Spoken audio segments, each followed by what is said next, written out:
Hello and welcome to a new Deprogrammed interview. My name is Keri Smith. I'm your host. I am here today. My interview guest is someone I'm very excited to talk to. Her name is Dr. Sheila Nazarian. She is an accomplished Beverly Hills surgeon. You might know her from the Netflix series Skin Decisions, and she has a fascinating story. It's like something out of most of us would only think of it as something out of a movie. Her family escaped from Iran when she was a child. She was smuggled out of the country. And we're here to hear about her story today. Please welcome Dr. Sheila Nazarian. Hi, everybody. Hi, Keri. Thanks for having me on. Thanks for coming on. I'm not kidding. I've been reading about your story and it's incredible. Is there a movie about it yet?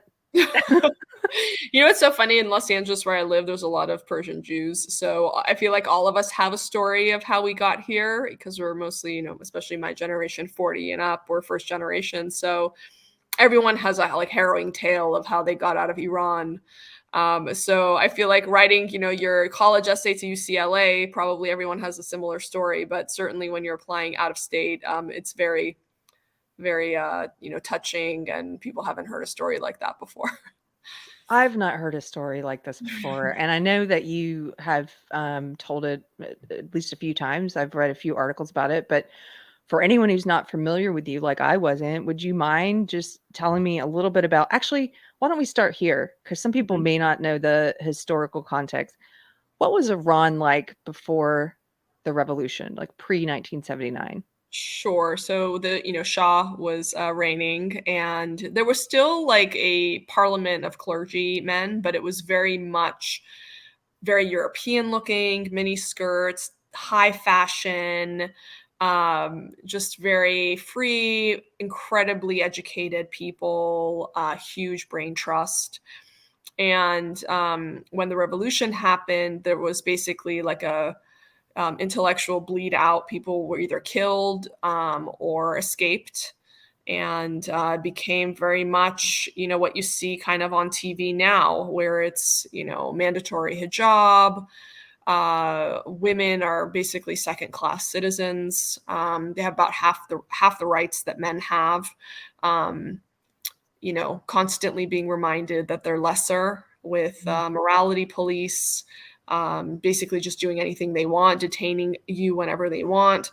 Um, and so, my parents had two daughters, and they were like, this is not a place we want to raise our daughters. And so they started sort of planning for an escape, and we were able to do so during the Iran-Iraq War, which was in it was over a span of 5 years or so, but in 1985 is when we were able to escape. You talk about being a child and seeing bombs falling out the window and your parents telling you they were fireworks. Yeah. I I mean, the sirens would go off in the middle of the night, just letting you know that there was incoming, fire. And it looks very much like what you see happening in Israel, where there's these just like red lights going through the air. And so, yeah, they did what they had to do to make us not feel nervous. And they told us it was fireworks. We would get up at 2, 3 in the morning when the sirens would go off, go to the window and just watch the bombs coming in. Well, can you tell us a little bit about the escape plan, like that, how you were smuggled out? That's the part that I think for a lot of people who haven't been through something like this is just so fantastical. I mean, so your dad was a doctor. Yeah, my dad's a pathologist. He was the CMO of the Shah's Heart Hospital, which has now been renamed some sort of Islamic name. But he said that he was going on a medical conference, that he was speaking in Vienna. And so they said after a while, they finally let him go. And they said, okay, but you have to leave the passports of your wife and children with us, because they want to make sure we weren't making a run for it. So it's just very interesting to me that they were so, we were so persecuted as Jews, but they didn't want us to leave. Um, Right. We hate you, but you we can't get hate out of you, here. but you're stuck here. And that happens a lot too, as far as like, women. Like one example of how women are second class citizens: if you divorce your husband, he has the right to withhold your passport. So you'll never be able to like leave the country unless your divorced husband allows you to. So just like, Wow. so, the reason why they did that though, Keri, is because, if we were caught smuggling, both of my parents would have gone to jail or worse. And then me and my sister would have been left there with no family and basically orphaned, right? So what they did is my dad went, and then my mom's sister and I escaped, so that if we were caught, my dad would say, "Oh, I was having marital problems. My wife was trying to escape me." And so Mm. he would be able to come back and take care of me and my sister. Wow, so they really thought it out, and they didn't tell you guys anything? No, they didn't. So we went to the bazaar one day, and we got in the back of almost like a hearse looking car, like a covered vehicle with room in the back. How old And are you? I was 6.5 at the time. My sister was 13. And so we all got in this hearse kind of in like fetal position, like locked into each other, like a puzzle. And then they put burlap and corn on top of us. And then we were taken close to the border. And then from there, we got out of that car, got into a pickup truck with our luggage at our feet, and then made our way across the border into Pakistan. We actually had to spend a night in the desert. The second day, border police saw us and started shooting at us. And we, basically started speeding, turned the lights on because our lights were off before that. But once they Right. saw us, we were like, turn the lights on, like, we got to get out of here. We were able to get away. And then once we made it across the border, that's when my mom said, we're going to America, because obviously I'm sure a 6.5-year-old's not going to be able to keep a secret. So she didn't tell us until we'd made it across the So you border. made it across.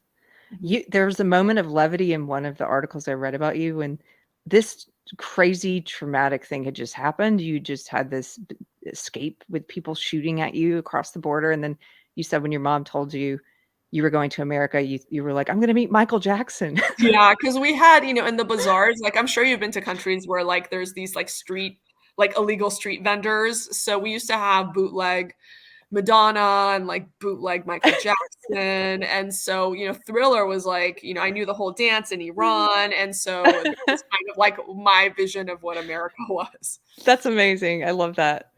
So, tell me a little bit about when you guys got to America. You guys moved to California.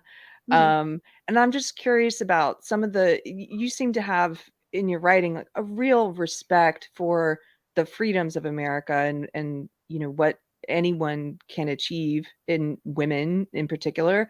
Can you tell me how your childhood and where you came from has influenced that and the way that you regard America, like where we stand? We hear it in the media all the time lately. It's like whether it's the right or the left, that things are so terrible Yeah. that it's awful here, that it's on the left, we hear it's a white supremacist, sexist patriarchy, like out of The Handmaid's Tale. Mhm. And then on the right, we hear that, we're nearing civil war and there's authoritarians in power and censorship, et cetera. So what are your views of America and how are they shaped?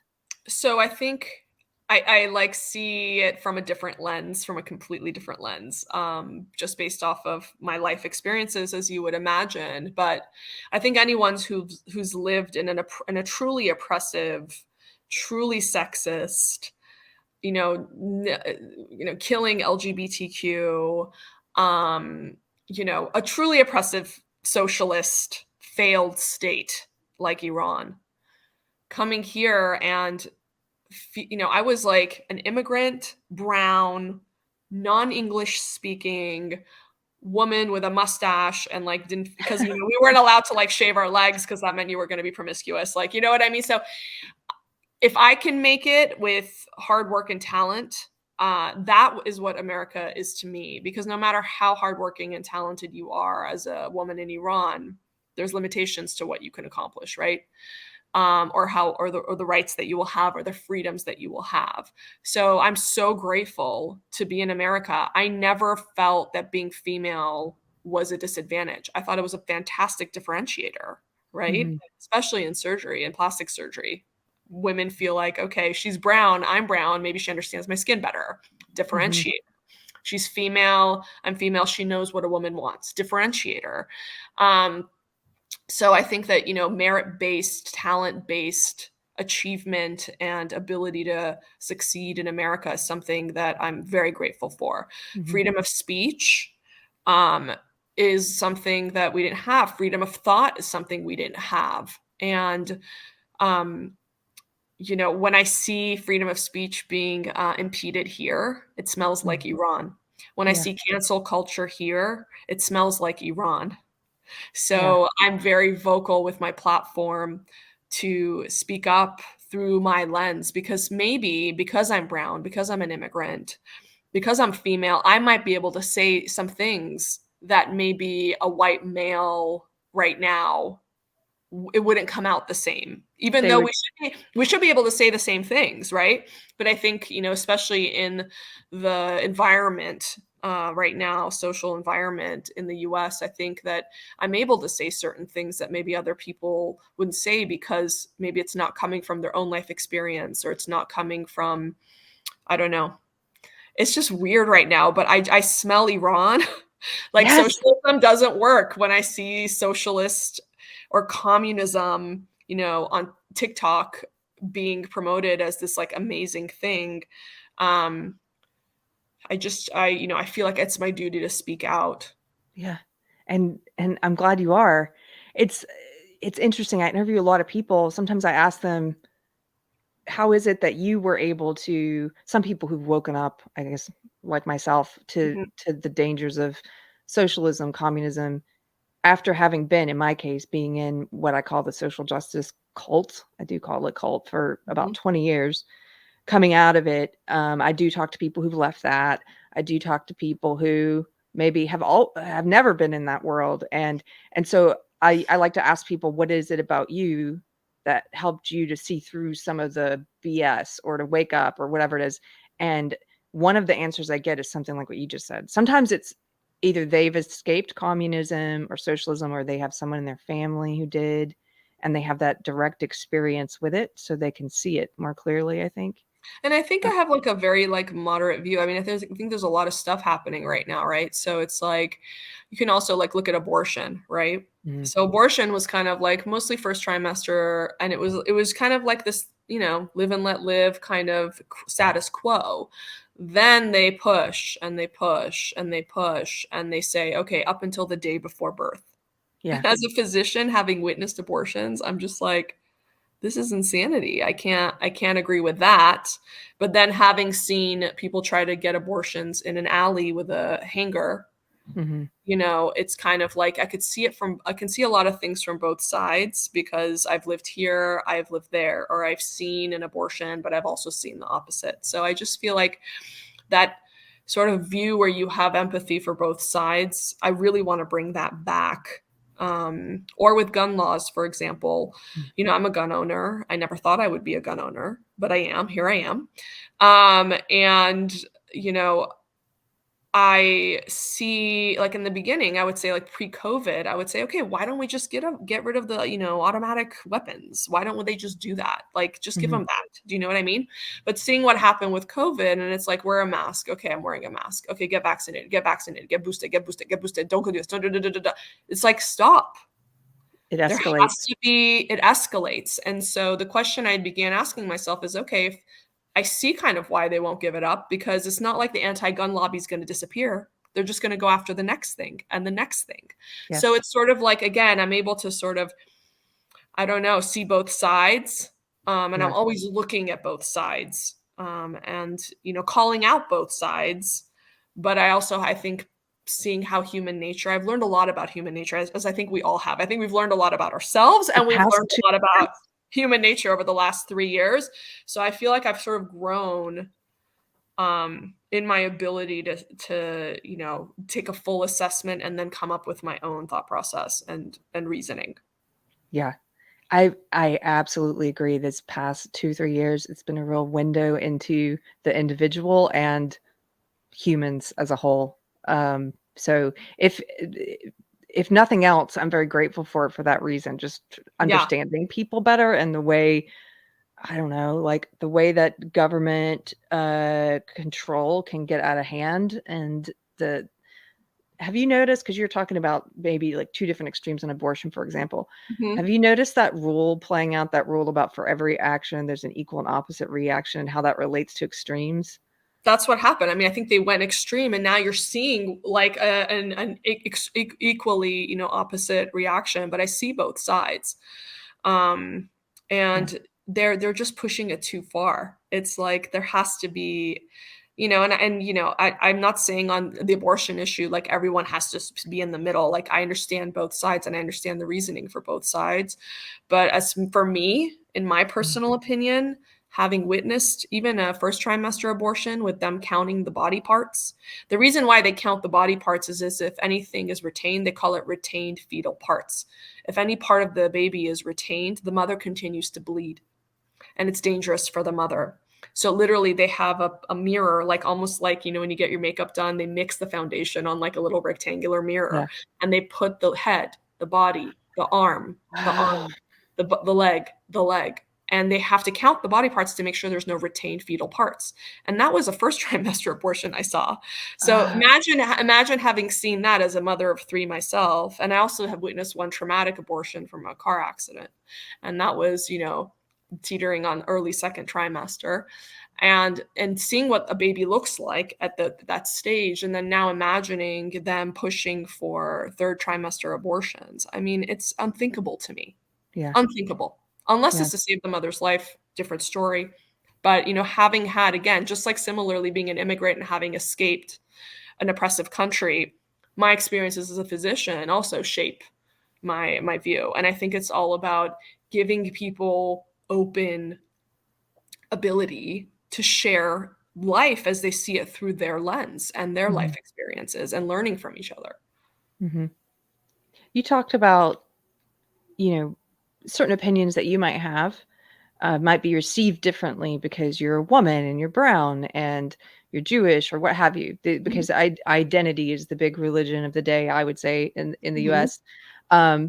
And I was just wondering, as someone who seems very free, like you have a freedom in you to say what you think, have you received pushback being in California? Have you received any kind of, or has it been easy or? No, I mean, you know what? Both. I'll tell you. I'll put it Okay. to you this way, and I think it's important for people to hear. I always just tell everyone, societal expectations and norms shift. You have to be true to yourself and your core values, because if you're walking this tightrope and then the societal norms shift, you're going to be canceled for what you said today, even though it wasn't really what you thought. So always just stick to your core values, and you'll never have to like apologize or roll back what you said. And, oh, I didn't really think that. I was just saying that because I thought that's what people wanted to hear. No, this is America. We have freedom of speech. We have to protect it like the gold that it is.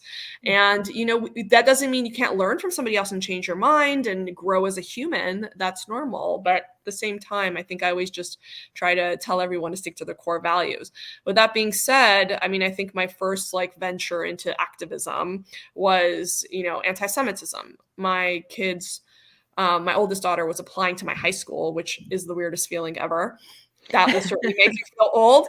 But I just said, oh my gosh, she's like 4 years away from college and there's so much anti-Semitism on college. I don't want her to go to college and not be able to say who she is and what she believes and, engage in that nuanced conversation. Because if you can't, what's the point of college, right? So I just said, you know what? I just started with little tiny things that were super scary to me, but it was just basically like a hashtag Shabbat Shalom. Mm-hmm. That was huge, because in Iran, you never said you were Jewish. You wouldn't even hang a mezuzah on your door.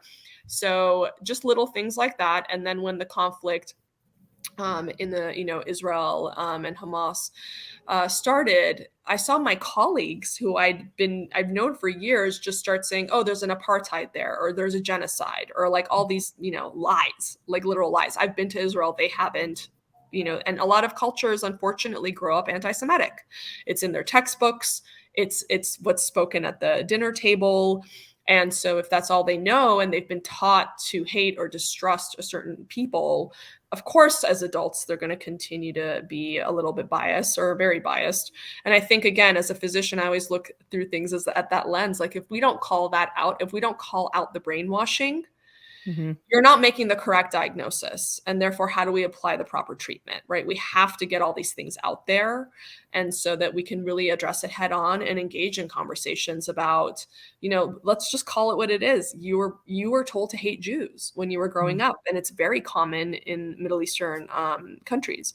And so, I was always kind of about let's just put it out there. So when the conflict happened last May, I saw my colleagues posting the stuff and I said, you know what? I have more followers than you. And I went ape. I was posting 8.5 hours a day in addition to my full-time job as a surgeon and mother and all of those things. But it was just so core to my being that I couldn't shut up. Yeah. And I knew if I didn't speak up, I wouldn't be able to sleep at night, knowing that I was silent when I could have used my platform for something good. And I had anxiety the first time in my life. I felt unsafe. I lost 3,000 followers in the first half an hour of Wow. something in defense of Israel. But I said, you know what? I'd heard this saying that up until the age of 40, you need an ego in order to be able to achieve and accomplish. But after the age of 40, it's about grounding yourself and letting go of your ego. And I said, okay, that's how I'm going to look at my social media. I've grown this massive social media.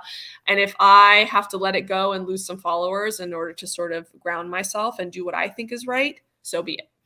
But what happened is in my office, and again, I'm in California, right? I thought I was going to lose tons of patience. And I was like, you know what it is what it is. I have to be true to myself and I have to be that role model for my kids. My patients, they would walk in and they would be like, I loved you before. I'm obsessed with you now. And literally, or they'd be like post-op naked in the room. I'm, looking at their scars and they're just like, I have to hug you. And I'm like, but you're naked. It was the complete opposite of what I thought was going to happen, because unfortunately, you are a hero if you are truly authentic. You are a hero if you actually say what you think in America right now. And this is America. This is the land of the free. Yeah. And how sad is it that you become a hero when you actually say what you think? It's indicative of the fact that we're moving towards, like you were talking about, like censorship and this fear that people are. It's actually a lot of it's so self-censorship. That fear of 100%. what others will think or say, and so yeah, I love that you had that positive response with people that you knew in real life. I And will not say, just that, Keri, like people yeah, like you, or it brought on so much more opportunity. It brought in like-minded individuals. It brought in true friends. And you know what the other thing is too, that I always tell people, you want people to love you for who you actually are. You don't want them to love you for like the fake person that you're not. yeah, How awesome is it that you actually are your open book, true self, and you are receiving praise for that? I mean, it's awesome. it's freeing. I always tell Totally. people, like, everything that I used to work in the entertainment industry, and but I was specifically kind of had put myself in the social justice part before it became huge. But I was known as the feminist comedy manager. I managed Mhm. comedians, and my whole social circle and all of your contacts, everything's built around who you know. Most of my contacts, everything was built in that world.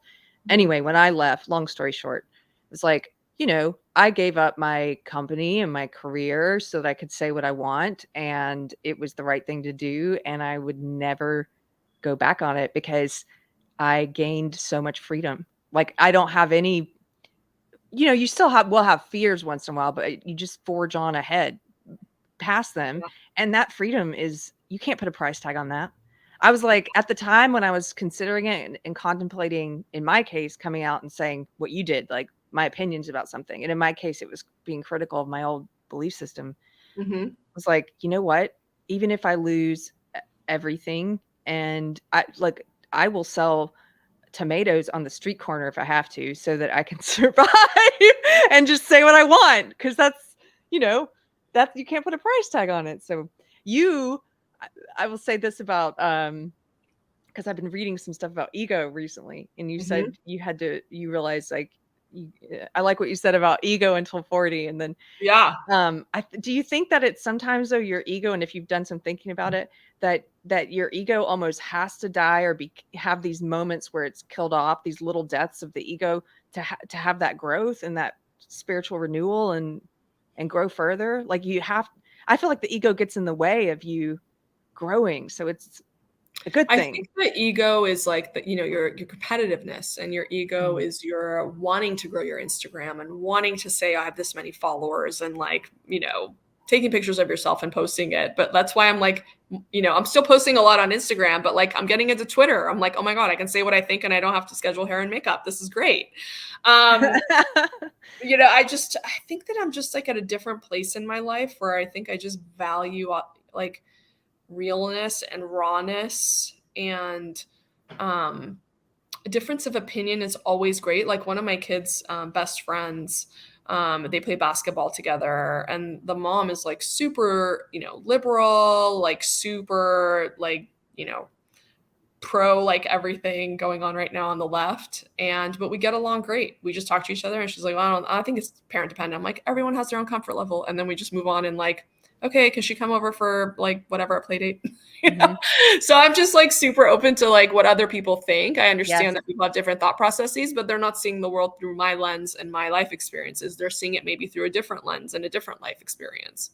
Yeah. Can you tell me a little bit about, you said that that getting over that fear of just doing something as simple as posting a hashtag like Shabbat Shalom was big for you because of being a child in Iran where you had to hide your beliefs. What was that like? I read some of your story and I wasn't familiar with this. I think maybe there are others who are not. I mean, you could not say that you were Jewish. Is that right? Yeah, you couldn't say you were Jewish. I remember even in America, it was Hanukkah, and I wanted to put like a cardboard cutout of a dreidel on our front gate, and my husband's like, what are you doing? We're gonna get attacked. Like, don't do that. So it's just like the trauma is real and it's really raw. So no, you never said, and a lot of people change their last names, like Nazarian. My last name is Armenian sounding, but a lot of Jews changed their names to sound Armenian, and then they started discriminating against the Armenians too, so it wasn't that helpful. But you would go as far as to change your last name to avoid persecution. And so practicing your Jewish faith was sort of an underground thing? Correct. And still is kind of in certain places, yeah. That makes me think of some of the stuff I've read about in China, the Christians, like sort of the secret underground Christianity. And do you think that would you say that you're a person of deep faith, or how would you describe your faith? Growing up, we were kind of keeping like the major holidays, but it was mostly like superstition. I think Persian Jewish culture is very like full of superstitions, which is kind of cool, but also kind of like what do you mean? Like, I remember my grandma, if we would go to a party and someone would compliment you, or multiple people would compliment you, she would come home, write their names on an egg, and then crack the egg, like to like blind the evil eye, Oh, oh, I've never heard of that stuff. We burn rue seed. I know that you guys probably burn sage, but we burn rue seed. But there's a lot of like different superstition stuff. So that was kind of me growing up. And then my medical school was a branch off of Yeshiva University. So it was like the food was Orthodox, even for the patients, the food was kosher. There was a lot of Orthodox Jews. So that was my venture into like hanging out with very religious people. And so I became kosher during that time just because it was so easy. And now, I think that as you get older, and also we just visited Israel, and seeing Jerusalem, seeing the archaeological finds and the evidence of stories that were told in the Torah. This stuff happened. Like growing up, we studied Torah in my secular school as literature. It was like a text that we read, was not a religious school. But I just saw it as like fictional stories that we can learn from or take life lessons away from. But like this last visit, the archaeological advancement has gone so far that they're like, okay, here's the seal of Jeremiah. Or we went down into certain areas that are not accessible to the public. And then our tour guide would go down and like take some ash from the wall, wipe it on his arm and say, okay, this was from the destruction of the second temple. This is the ash. This is what, and so when I came back, I was like, okay, this stuff actually happened. This is real. Like, we gotta know, and it's different seeing stuff like that in person. Yeah. So, I saw it in a different way that I really hadn't considered before. And now I think as I'm getting older, I see it as such an important tool to ground my kids and to give them a life guide. You know, when you buy like a new piece of machinery, it has a little user's manual. I Yeah. almost see it as like a user manual for leading a happy life. And I'm Yes. seeing a lot of godlessness in America right now, and probably some people are intentionally trying to remove God from curriculum or from the schools. Um, and I just think that while it might be easier, Mhm. it's a lot less fulfilling. Same with having children. It's a lot easier not to have kids, but I don't think it's as meaningful. Yeah. And And I so, think it's do you think yeah. it's also it might be easier, but it's easier in the short run rather than the long run because sometimes I've started to think about the Bible the way you're talking about the Torah in that I used to be very sort of anti-Christian, very prejudiced um and had a lot of beliefs that I now think were wrong. And one of them was that I used to think of like all of the God's. I thought of God as being this sort of authoritarian with these rules. You can and can't do this, and now I think of it more as like God loves you, and these are His guidelines on how to have a fulfilling, like the best life, like Yeah. time tested. These are the best way. This is the best way to live. And there's actual data that shows that as God has been removed, rates of depression have gone up. Like there's not a purpose. You're taking away, you know how they say the opposite to depression is not happiness, it's purpose. Hmm. Like when you have purpose, you are not Purpose. depressed. And so this is a very strong provider of purpose. Hmm. And I have, I'm friends with Dennis Prager, and I saw him have a talk with Alan Dershowitz, who doesn't believe in God. And Alan said, "What do you want me to do? Just pretend?" And Dennis said, "Yes, I want you to live as if there is a God. Like Pretend." And Jordan I thought Peterson that says. was so great because, we don't always just say, "Oh yeah, for sure, I know." Here it is. Here's God. Like, it's okay to doubt and go through ebbs and flows, but you always want to live as if there is a God. Yeah. And I just personally have found and I've heard countless stories from people I meet that maybe they went through a similar journey of not believing, then coming to it and finding so much happiness and finding so Yes. much purpose in it. And so I think it's a shame to take that away from young adults. Like I heard Harvard's chaplain doesn't believe in God. So why name him the chaplain? Like, Yes. why can't he be a counselor?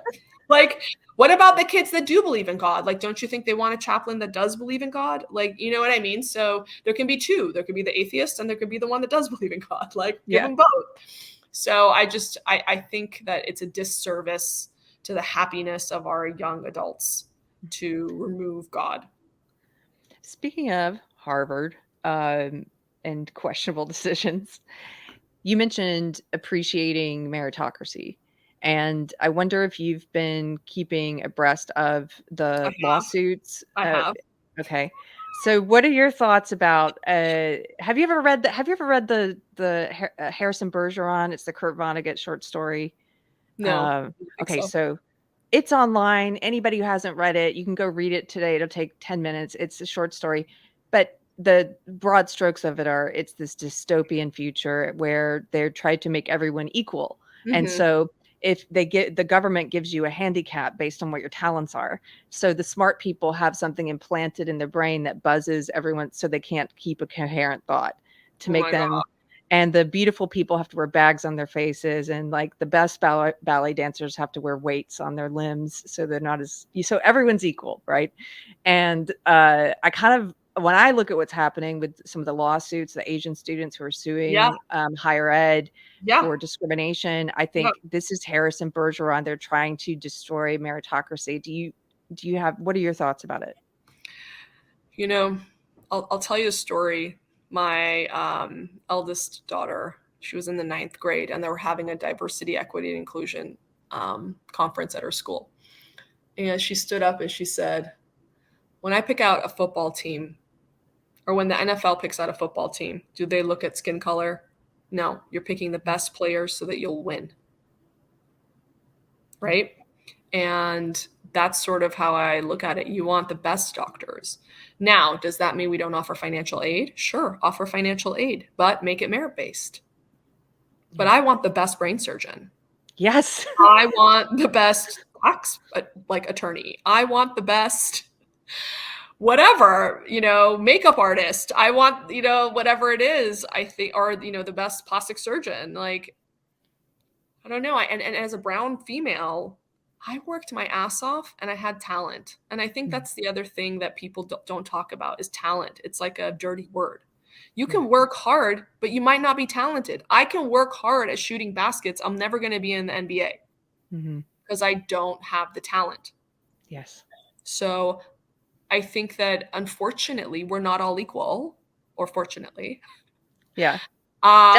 Diversity, right? But you have to sort of find your talent, your passion, and not everyone's going to be as talented at a certain thing, and that's life. Sorry, but you can, with hard work in this country, get to a certain level of success on a certain path. I was given nothing. I had zero connections. We had minimal money. I was smart. I had tons of imposter syndrome back then, and I didn't think I was smart back then, but I see it now. I was smart and I was artistically gifted, and that's why I'm a successful plastic surgeon. It is what it is. But the point is, I made it from nothing. When the College Scandal movie came out, me and my husband turned to each other. We're like, it's a freaking miracle we made it as far as we did with zero connections. Yeah. Because you're actually talented and you worked hard. Do you ever have people, do you ever worry that people, given what's happening to the destruction of meritocracy and this promotion of diversity, inclusion, equity, et cetera, do you ever worry that people will look at you and be like, oh, she must have got ahead because she's a woman and she's brown? Well, I think that the beauty of having a strong digital presence is that I control the narrative around myself. So no, because I'm loud, I'm proud, I tell my story, and I have nothing to hide. So I'm not worried about, people might make comments, but I've seen even on other people's feeds, somebody might make a comment about me and then 3 other people will come to my rescue even before I see the comment. So they'll be like, no, that's not how she is. Or Yeah. So people will talk, but the other lesson that I've learned is not to care about people who don't want to see you succeed. So I only care about the opinions of people that really want to see me succeed. I could care less what people who would rather see me fall flat on my face. I don't care what they think. Right. You wrote an article for Newsweek. And by the way, all of this is linked below. You guys can find Dr. Sheila Nazarian on Instagram and Twitter below, and I'll give those handles out again at the end. But then there's a Newsweek article linked below that you wrote, and it's called I Escaped from Iran. Masha Amini's death shows the world what I already knew. This is from September. Can you tell people a little bit about what's been happening with the protests there, and a little bit about Masha Amini and what happened to her? It involves the modesty police, which, by the way, this is not out of an Orwell book. This is real. There's a modesty police. Yeah. But you tell people about it?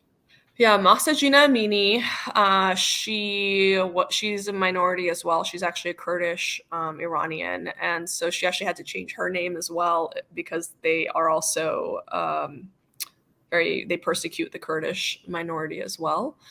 And so she was visiting her brother, and I guess the morality police said that she wasn't wearing her compulsory hijab, head covering, in the right way. So they took her, they told her family, oh, we're just going to take her and teach her how to wear it for an hour or two, and then we'll release her. And they beat her up so bad that she died. And since then, I believe this is around day 80 of, first they were calling it a protest. Now they're calling it a revolution in Iran, where people are pouring in the streets, burning their hijabs, throwing the turbans off of the clerics walking down the street. They've detained around 18,000 protesters. And as far as we know, over 400 people have been killed. Many of them children, many of them teenagers. But it's gotten to the point in Iran where 43 years since I was born, 43 years old, 43 years since the revolution, these people have been putting up with restrictions, with this morality police, with this authoritarian clerical regime, and they're done. And it's gotten to the point where when you have nothing to live for, you have everything to die for. And so they are literally risking life and limb in the streets, being killed. You can't carry a gun. There's no Second Amendment in Iran. And so these people are literally in the streets just marching, and they're getting shot at. They're getting beaten up. So many beautiful young girls and young men have been killed. So a lot of the diaspora Iranian people have been taking to social media, taking to the streets and protesting here in America and Canada and Europe, trying to raise awareness for the plight of the Iranian people, who really, when you think about it, it's a feminist movement, right? This is the first revolution, I think, in history that has been led by women and girls. Certainly, there's tons of men who are supporting them, but this is really the first revolution ever that has been led by women and girls, and there's a certain power to it. And I have to be honest, I didn't feel very close to Iran. I mean, hearing about and going through the trauma myself of having to leave. I remember when the protests started, I was at a bar mitzvah and they started playing Persian music, and it hit different. I felt proud. I felt like, okay, this is part of my ethnicity. These are my, brothers and sisters, where I really never felt that before. I felt that immediately when Israel was under attack, because I know that, those people, that's my homeland. That's, the homeland of all the Jews. That's where we all come from. And so I had an immediate connection, but it took seeing these people, their bravery, their courage, and the women literally just, risking it all to get their freedom back, and to get equality. It took that for me to feel connected. Why do you think the Handmaid's Tale Brigade, and by that I mean all the Western women who like to dress up as handmaids and compare our circumstances here in America to Margaret Atwood's novel, which I love, by the way, it's one of my favorite books. Why do you think the Handmaid Brigade doesn't seem to be aware of or paying attention to what's happening in Iran, this feminist revolution that you're talking about? Well, I'll tell you, some of them are.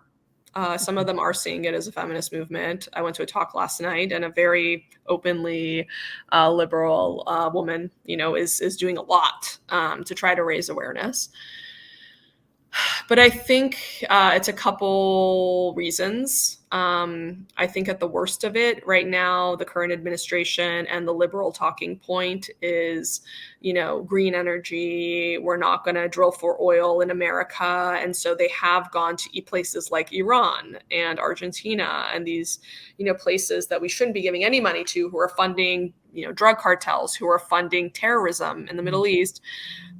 And they're kind of we need you, so we can't talk crap about you. I think that's one reason. So the liberal talking point is to not speak badly about Iran. Also, the Biden administration was trying to get this insane nuclear deal going, where they Obama administration sent a plane full of money to Iran to try to get them to kick the can down the road and delay their nuclear aspirations. Which they then use to fund Hamas and fund Hezbollah and fund terror. And again, these mullahs are worth billions of dollars, billions, hundreds of billions of dollars, these mullahs, with barely a 7th grade education. And the people of Iran are starving. Some places don't have bread. Some places don't have water. Inflation is through the roof. It is a failed state. And these people have smuggled money to fund terrorism into their own pockets. So sending money there right now is, just lunacy to people who know what's going on over there. So I think because the Biden administration was trying to get a foreign policy win or get oil because they don't want to drill here, that's quelled the conversation a bit. Secondly, in the past, the Iranian, Islamic regime quelled any sort of media getting out of there. There's no journalists on the ground. All the media we're getting now is through technology, right? We're getting videos of people getting shot. We're getting these horrific videos. And so we're trying to disseminate it because the media is not covering it. So us influencers, we're trying to disseminate it. But they can't shut off the internet now and the information and stop the information from getting out. It's still getting out from new technologies. And so I think this time it's a little bit different in the sense that we can spread the message, but the journalists, like the mainstream media, they can't verify the information either way. The Islamic Republic puts out propaganda and says, oh no, this is what happened. Like Mahsa Amini, they said she had a heart condition, whereas like the autopsy report says she was bluntly beaten to death. Right? But they said, no, she had a heart condition. So the journalists here are like, well, we don't have a journalist on the ground to verify either way. So what do we say? What if we're wrong? And we've been wrong about Iran before, during the hostage situation, there was a lot of stuff that they were wrong about. So I think they're just gun shy on that too, at best. That is like the best reason. The most gracious reason is because it's not a liberal talking point right now because of the wins that the Biden administration is trying to get. Yeah, I think so too. I think also the journalists are, I don't know. I don't know if they behave very much like journalists anymore. Even if they were not, even if they were allowed to be in the country, I've kind of had a lot of illusions shattered in the past few years, and one of those has been, where the state of integrity with our journalistic institutions here. So, it smells like Iran so bad. Yeah. Again, like I've lived this before, like if it smells familiar, and I have to speak up about it because I can't let the US go down. My family left a very comfortable life. They left everything to bring us here. And so I feel like I can't let the US go down the same path. Yeah. What are you looking forward to? Tell me. Sometimes I'd like to, towards the end of an interview, we talk about heavy issues. Yeah. We talk about, like in this one, this revolution that's happening in Iran and some of the silence from the media here, or people here. And so and to balance that out anyway, I'd like to just ask people, what are you joyful about? Like, what are you looking forward to? What's something that keeps you grounded? Well, I have a lot of, I'm like a psycho, like entrepreneur and like crazy person. So I'm actually starting my own podcast called The Closet. I actually do it from my closet because I feel like as moms, I feel like that's the only place you can go and sort of close the door and have a moment. But also my closet's pretty awesome. So I'm looking forward to that. And to be honest, it's been so lovely to actually shut off my own like self introspection and take time to research someone else and to learn about their life and to learn about their thought processes. So I've been really enjoying that, especially the research work that goes into interviewing someone. I've never been in that position and I'm really enjoying that. So that's one thing. My kids are always challenged, but always a source of incredible joy. My husband too, just working on the marriage and keeping things interesting and keeping the love alive, I think is a full-time job. And, I always get joy from putting an effort into my marriage. My practice is doing awesome. We're expanding our spa into northern Lake Tahoe, which is, I feel like, very much like Texas. In everyone's caring, everyone goes hunting, and it's like skiing and stuff. Doesn't it snow there? Skiing, there's lake stuff, lake activities during the summer, and hiking, and it's just very small town, mountain town feel. So I love that's my happy place. I love going there. And so we're expanding into there. So there's just, a lot of opportunity in America. There's a lot of, possibilities. It's just sort of like, what do you want to do now? And are you going to put in the work and what makes you happy? So, yeah, I think I'm, again, at this point where I'm actually able to take the time to be introspective and to think about what makes my children happy, what is a win-win. For example, moving into Tahoe, my kids love skiing. They love the lake activities. Mm-hmm. And I can take them there. It makes our quality of life better, but it's also good for business. So I'm always sort of looking at opportunities through the lens of quality of life at this point. Is mm-hmm. this going to improve my quality of life and be good for business? Mm-hmm. And so, what a luxury to be able to make decisions through that filter.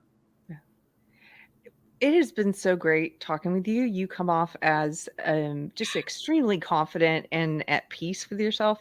So it's been a journey, but I'm. Well, I tell people where they can find you. Again, this is linked below, but just give people your handles on social. So my biggest social media place is Instagram. I'm at Dr. Sheila Nazarian. So it's Dr. Sheila Nazarian. And Twitter's growing. I'm at Dr. Nazarian, Doctor spelled out Nazarian. So from there, the link tree is in the Instagram. You can find all the other Instagrams and all the other pages. Cool. Well, thank you so much, Dr. Sheila Nazarian. I made it through a whole interview without asking you to look at a skin tag or something. Like, do people... Hey, you're a doctor? I've got a quick question. Yeah. Thank you for being here with us today. When does The Closet podcast come out? So it should come out soon. We did our first episode a couple weeks ago, so we're working on all the edits and sort of getting that stuff down. But I'm thinking by next week, by the time hopefully this podcast comes out, we'll have something up. Okay, then we'll plug it below. Amazing. Thank you for being here with us today. Thank you so much. Have a blessed day. Bye-bye. Bye. Thank you to today's sponsor, the Church on the Square of Georgetown, Texas, which happens to be my church. My church is no longer allowed to advertise on Facebook, which is unfortunate because that's how I and a lot of other church members originally found them. They've been told that they violate community standards. There's no details there of what that means, but you guys know the score. Anyway, since they're not allowed to advertise, I'm here to give them a plug. You can find them online at thechurchonthesquare.org. You can also find videos of all the sermons and some other kinds of content on their YouTube page at Church on the Square. You can also join us. If you happen to be in the Georgetown, Texas area, we meet every Sunday at Ken's Guitars, that's Kenz, Ken's Guitars, right on the Georgetown Square. We meet outside, right on the square. Sometimes, if the weather's nice, you might find us there. You might find us outside in front of Ken's. But if you're local, I hope to see you. Thank you.